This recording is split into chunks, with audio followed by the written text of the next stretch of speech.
สบายดีสบายดีอากามาที่ไสนี่สายมากสาวสวยประจำหมู่บ้านเป็นสาวเขตนี่มี2 คนเพิ่นว่าพี่น้องผู้หนึ่งเพื่อนหลายอยู่ไสน้องอยู่บ้านนอกอยู่บ้านนอกเพราะว่าในหมู่บ้านของน้องมีสีหลังคานี่มีแต่น้องผู้เดียวบ่ผู้สาวบ่โดยคันผู้ใดเอาสาวเจ้านี่เบิดเลยบ่มีเลยผู้สาวหมู่บ้านนี้ ไปหมดเลยได้ขอเพจติดต่อสาวคนนี้ได้ไหมครับ มีเพจบ่น้องไม่ไม่ได้ซื้อเพจน้องใส่ว่าสังเขาใส่บาตรสั่งเข้าโดยภาษาไทยภาษาลาวสารเขา ภาษาลาวเนาะวิธีชีวิตแบบเดิมๆเลยเด้เขตนี้เห็นบ่โอ้น้องสาวบ่นั่นบ่เจ้าน้องข้าวโอ้น้องสาวก็งามเนาะ น้องสาวก็งามเอื้อยก็งามพี่น้องป้าพี่น้องก่อนสีฮอดหมู่บ้านนี้พี่น้องเลยบ้านสวนเนาะ เฮ็ดหยังบ่ได้เฮ็ดหยังโอ้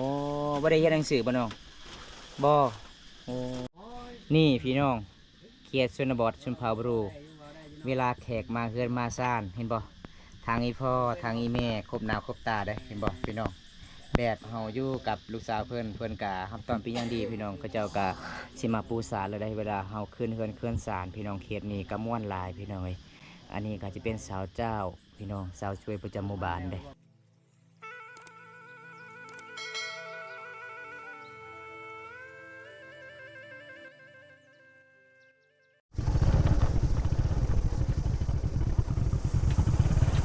ให้แล้วเลือกเลย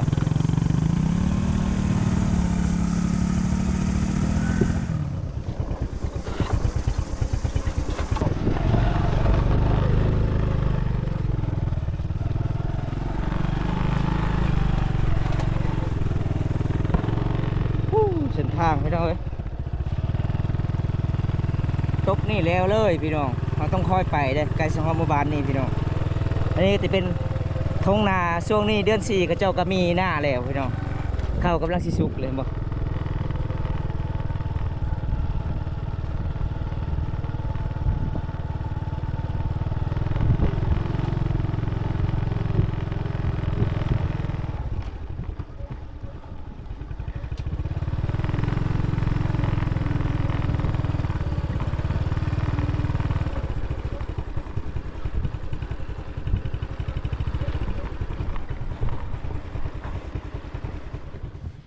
โอเคทุกคนตอนนี้กับบอมตากะสิมาเดินทางหอดหมู่บ้านมีสีหลังคาเหือนเด้หมู่บ้านนี้เป็นหมู่บ้านของสาวเจ้าพี่น้องสุดก่อนบอมตาไปเที่ยวก็คือกับนุ่มไทยเมื่อนี้ก็ไปกับทีมงานเฮาเบาโกยพาลุยแล้วก็เบาคำพี่น้องเพราะบรรยากาศรอบๆหมู่บ้านนี้ก็ในเบื้องทางใดก็จะเป็นภูเขาเด้เห็นบ่พี่น้องอันนี้จะเป็นดินภูเขาเด้อันนี้ก็จะเป็นเราเข่าแบบเขาเจ้าตั้งติดกับเพื่อนเลยเห็นบ่พี่น้องเขาเจ้าก็จะมามุงโดยไม้ไผ่เด้อันนี้จะเป็นเราเข่าแบบชนเผ่าบรูเขตนี่มันแตกต่างกันพี่น้องกับประเพณีของชนบทชนเผ่ามังกรแบบชนบทชนเผ่ามังกรคันเวลาสิเฮ็ดเราเข่าติดกับเพื่อนมันบ่ได้พี่น้องมันผิดหีดเฮือนเด้อันนี้เฮากะมาหมู่บ้านของสาวจ่าโอ้มื้อนี้ได้พอสาวจ่าคือเก่าพี่น้องสบายดีสบายดีอากามาที่ไสนี่สายมากต้องงามประจำหมู่บ้านแม่น สาวสวยประจำหมู่บ้านพี่น้องเพราะว่าเพิ่นไปกลมันต้นทรงแหงเขาเจ้าเนาะจักคนก็หลายคนอยู่บ่กลมันต้นได้50 คนบ่ หมู่บ้านของชาวเจ้าเห็นบ่เดี๋ยวผมตักอาสิมาเลาะเลยพี่น้องหมู่บ้านนี้เห็นบ่มันเป็นหมู่บ้านมีสีหลังคาอีหลีเด้พี่น้องหมู่บ้านนี้เด้อันนี้ก็จะเป็นเหล่าเขาพี่น้องอันนี้จะเป็นเฮือนเขาเจ้าแบบเขาเจ้าก็จะมามุ่งโดยไม้ไผ่เห็นบ่เฮือนแบบเดิมๆเลยเขตหมู่บ้านนี้พี่น้องเป็นหมู่บ้านที่บ่มีสัญญาณโทรศัพท์หรือว่าบ่มีไฟฟ้าในหมู่บ้านนี้พี่น้องเป็นหมู่บ้านมันติดกับตีนภูเขาหรือว่ามันนอกกับตัวเมืองซีโปนพี่น้อยเขตชนบทชนเผ่าบรูหมู่บ้านนี้พี่น้องอันนี้ก็เป็นเฮือนของสาวเจ้าพี่น้องบรรยากาศมื้อนี้ก็สุดยอดลาเลยพี่น้องการเดินทางหมู่บ้านนี้ก็บ่เป็นง่ายพี่น้องมาเปิดคือเก่ายานคนคิดตัวคือเก่าเปิดให้คนจริงใจอย่างเดียวแล้วเจ้าสิฮู้จักจังได้ว่ามีคนจริงใจบ่จริงใจบ่ฮู้นี่บ่ฮู้แสดงว่าเจ้าสิอยู่โสดฮอด100 ปีเพิ่นบ่อยู่ชน100 ปีโอ้เป็นคนจริงใจเป็นคนฮักแท้ วางแต่งนะต้องเฮ็ดแบบใดมีข้อพิสูจน์อยู่บ่ ก็บ่ฮู้ บ่ฮู้คือกัน แบบได้ ยันให้เข้ามา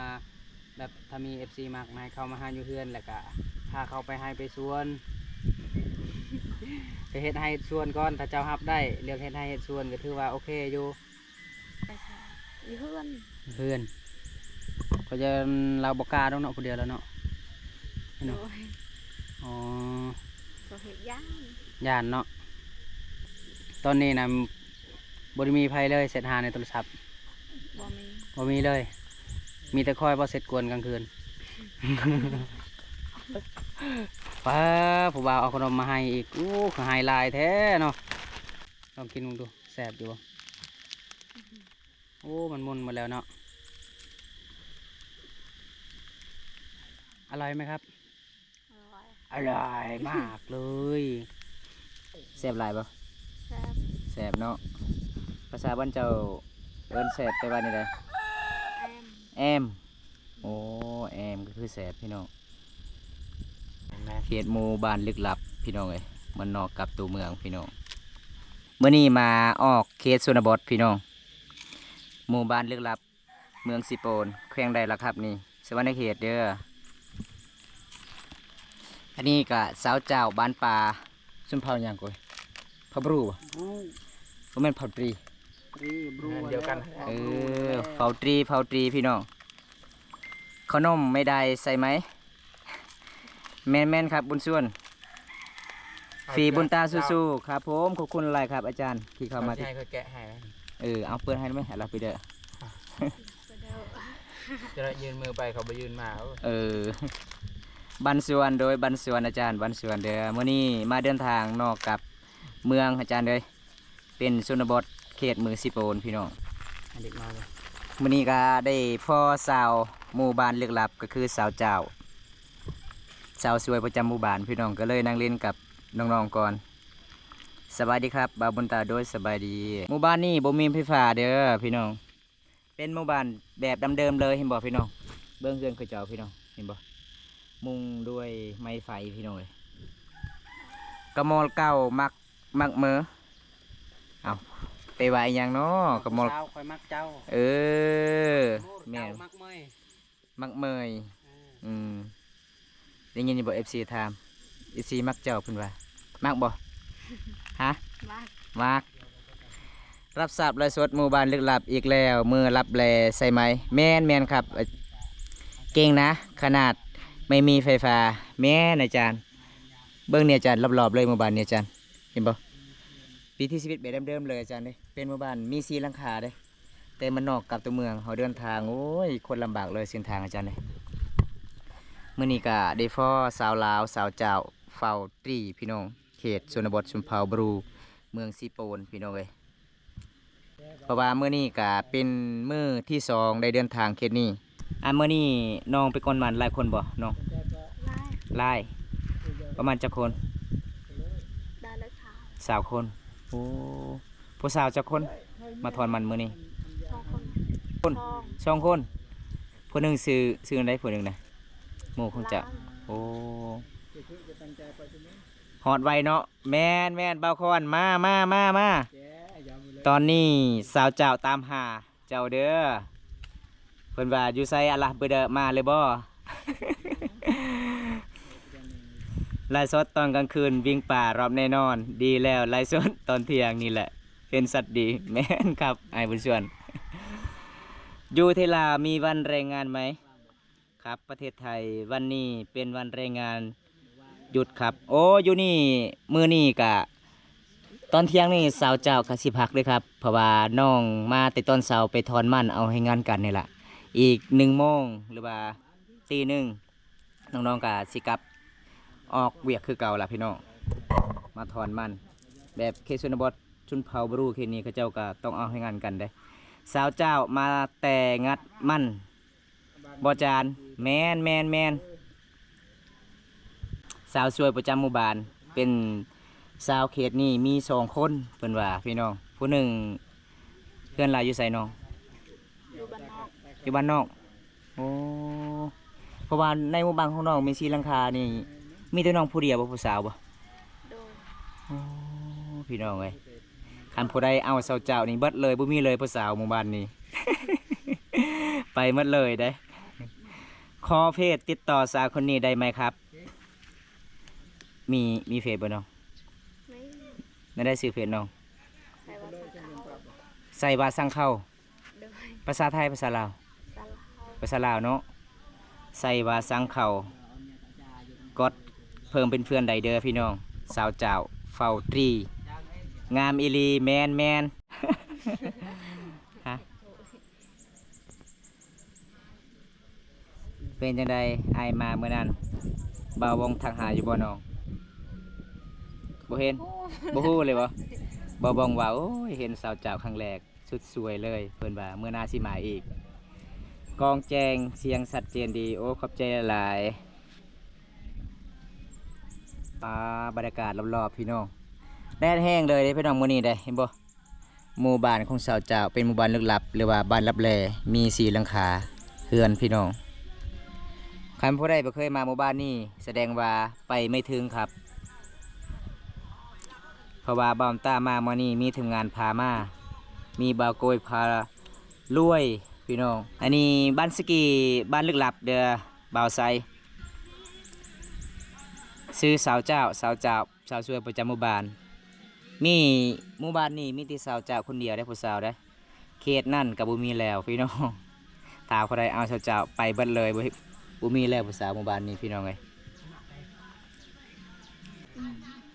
แต่บนเวียนเละนั่นไงมึงโกลเนี่ย วินไม่ก็วินแต่วินตัวนี่ เพราะว่าบอมตากสิถามภาษาบางเขาเจ้าพี่น้องแต่มันต่างภาษาพี่น้อง ภาษาบอมตาคือภาษามังกรภาษาบ้านน้องคือภาษาตรีพี่น้องเลยก็เลยเข้าใจอยู่พี่น้องฟังได้อยู่อยากได้ไหลของน้องครับ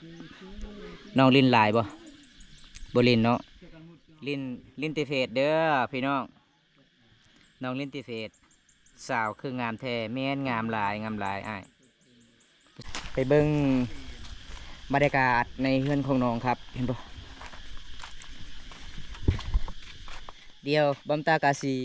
อัปเดตเอื้อนของน้องสาวเจ้าพี่น้องเพราะว่ามาเมื่อนั้นกะบ่ได้ถ่ายรอบๆพี่น้องมาเมื่อนี้กะสิได้ถ่ายรอบๆละนี่ครับวิถีชีวิตแบบเดิมๆเลยเด้เขตนี้เห็นบ่โอ้น้องสาวบ่นั่นบ่เจ้า น้องข้าว โอ้น้องสาวก็งามเนาะ น้องสาวก็งามเอื้อยก็งามพี่น้องป้าพี่น้องก่อนสีหอดหมู่บ้านนี้พี่น้องเลยอันนี้ก็คืออี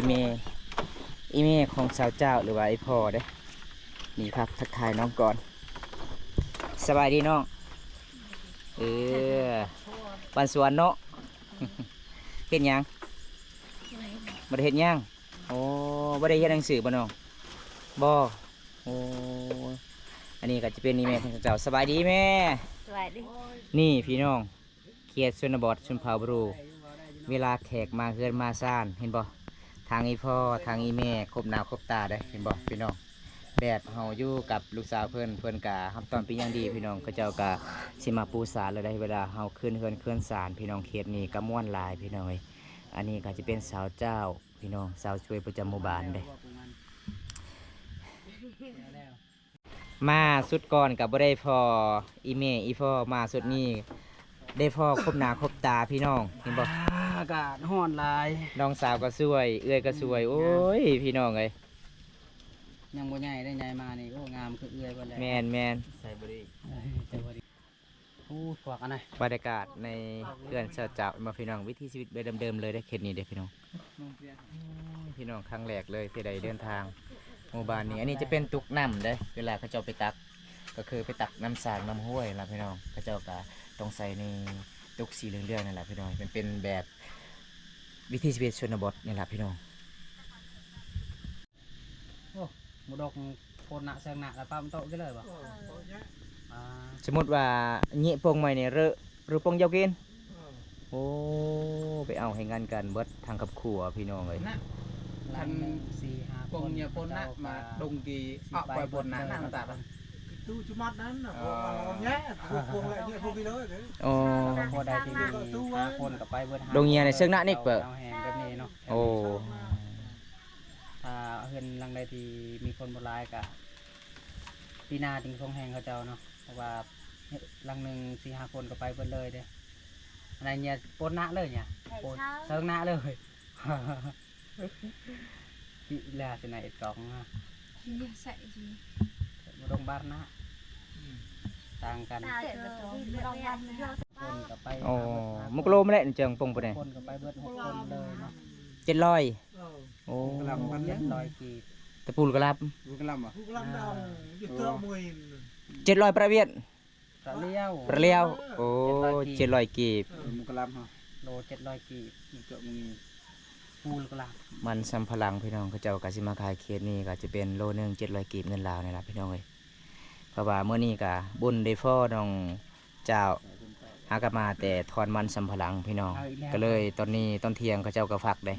ฮอดเวลา1 โมงแรงเขาเจ้าก็สิไปต่อเพราะว่าเมื่อนี้ก็อยู่เฮือนของสาวเจ้าไปเบิดหาคนพี่น้องเอาให้งานกันแบบตามวิถีชีวิตชนบทชนเผ่าตรีเขตนี้พี่น้องเอ้ยคันบ่เอาให้งานกันแสดงว่าเฮาเฮ็ดบ่แล้วพี่น้องก็เลยเขาเจ้าก็คอยเอาให้งานกันคันบ่เบิดไปส่งให้งานปีนี้ก็ไปส่งปีหน้าก็ได้เด้พี่น้องถามน้องหน่อยรอคำตอบอยู่อายุแฟนมีหยังอายุแฟนมีหรือเปล่าอยู่ไทยนครราชสีมาเอ้ามีหยังเนาะครับผมบ่เข้าใจเด้อ เราให้ทำอายุ อายุผู้สาวบ่ มีแฟนแล้วบ่ สาวเจ้าอายุเจ้าจักปีแล้วสิถาม Bẹt 18 ปี มีแฟนแล้วบ่เพิ่นว่า Nhai ยังบ่มีเด้อเพราะว่าเขตนี่เป็นเขตที่เขาเจ้าก็หลายๆคนบ่ได้เรียนหนังสือเด้พี่น้องมันเป็นหมู่บ้านลึกลับเป็นหมู่บ้านที่บ่มีโรงเรียนพี่น้องเอ้ย ผมอยู่ไทยจังหวัด ชลบุรี ชนล ไกลจากหนอง ไกลจากบ้านนองมาก ไหมครับ ไม่ครับไกลครับ ไกลมากครับผม คนละซิม ไม่ได้พระโกดโอ้ ประกวดบ่ได้ แซ่บ บ่ได้ไปหาประกวดนะชาวเจ้าบ่ Con khoai คิดว่าชาวเจ้า มื้อหน้าพาไปหาในเด้อสาวเหี่ยวเด้อน้องเหี่ยวเด้อได้บ่ไปหาพระโกดนะพาไปหาในเด้อ ตะดังนึงตะดังไปบาบ่ฮู้พี่น้อง กินผักกูดอาหารธรรมศาสตร์เนาะแซ่บแล้วสำนานแซ่บและอาหารของบ้านเฮา พี่น้องเขาอยู่ แบบบ้านๆเนาะ เฮาก็มักคือกันนี่นะเสาเหี่ยวนี่สิงามกว่าเสาเจ้าอีกเนาะเพราะว่าเราเป็นเสาขึ้นใหม่เด้เสาเจ้านี่สิเท่าลงแล้วเนาะ วันเท่าลงเลยเท่าขึ้นเนาะ 18 ปีเป็นสาวเลยเนาะ 18 ปีแต่ว่า สาวเหี่ยจักปีแล้วสาวเหี่ย บ่ฮู้จักตอนนี้เนาะ เฮาบ่15บ่ฮอดเนาะ เสาเจ้านี่ปีได้สิเอาผัวเสาเจ้าบ่ฮู้ 18 ปีให้แชร์เอาผัว บ่เพิ่นว่าสิอยู่ฮอด100 ปี เป็นสาว แม่นบ่ Chú họ loi ơi บ่มีคนเอาบ่คันมีคนเอาก็เอาบ่ บ่ฮู้เอ้ามีแต่บ่ฮู้หมด เพิ่นบ่ฮู้จักเด้ คอยยังได้สิไปเอาแต่ นี่ อ้าวเสร็จบอกค่ำแล้วซะ ไปโลดแต่อลัมไปเด้อได้คนนี้สิเอาบ่ เพราะว่าเพิ่นก็สิได้ออกไปสวนคือเก่าเนาะออกไปทอนมันคือเก่าแหละมื้อนี้ก็รบกวนเพียงแต่เท่านี้แหละเด้อเสาเจ้าเด้อ เดี๋ยวมื้อหน้าโอกาสหน้าถ้ามีเวลาสิมาหาใหม่เนาะเพราะว่ามื้อนี้เจ้าบ่ว่างเด้ว่าสิให้เจ้าพาไปสอนปูสอนปลาแถวน้ำห้วยนี่บ่ว่างก็มื้อหน้าอีกเนาะ Rồi มื้อหน้ามาใหม่เนาะโอเคบ๊ายบายเด้อสาวเหี่ยวน้องเหี่ยวบ๊ายบายเดี๋ยวเจอกันใหม่ เอาทุกคนวันนี้เฮาก็สิกลับจากหมู่บ้านของชาวเจ้าเลยเด้เพราะว่าบอมตาก็สิมาเดินทางเขตหมู่บ้านนี้โอ้ยพี่น้องเอ้ยโคตรไกลเด้แต่เป็นหมู่บ้านที่มีความอุดมสมบูรณ์พี่น้องหมู่บ้านนี้เด้มีสีหลังคาแต่มาหมู่บ้านนี้ก็ทางไอ้พ่อชาวเจ้าหรือว่าไอ้แม่ชาวเจ้าก็ใจดีหลายพี่น้องเพราะว่าเฮาก็นั่งเล่นแป๊บหนึงเพราะว่าอัปเดตวิถีชีวิตชาวเจ้าก็ประมาณส่ำนี้พี่น้องผู้ใดรับชมคลิปนี้แล้วก็ฝากกดไลค์กดแชร์กดติดตามไปเด้อพี่น้องฝากเป็นกำลังใจให้บอมตาเฮ็ดคลิปต่อไปพี่น้องเอ้ย เพราะว่าบอมตาสิมาเดินทางกับเป็นครั้งที่2ในเขตชนบทชุมพรบุรีเขตนี้พี่น้อง อีกบอมตากะสิมาเรื่อยๆล่ะพี่น้องเพราะว่าบอมตากะสิได้ฮู้จักเขตหมู่บ้านนี้พี่น้องคลิปนี้ขอจบไว้ที่นี่ก่อนพี่น้องคลิปหน้าพบกันใหม่พี่น้องขอกล่าวคำว่าราตรีสวัสดิ์ครับผมบ๊ายบายครับ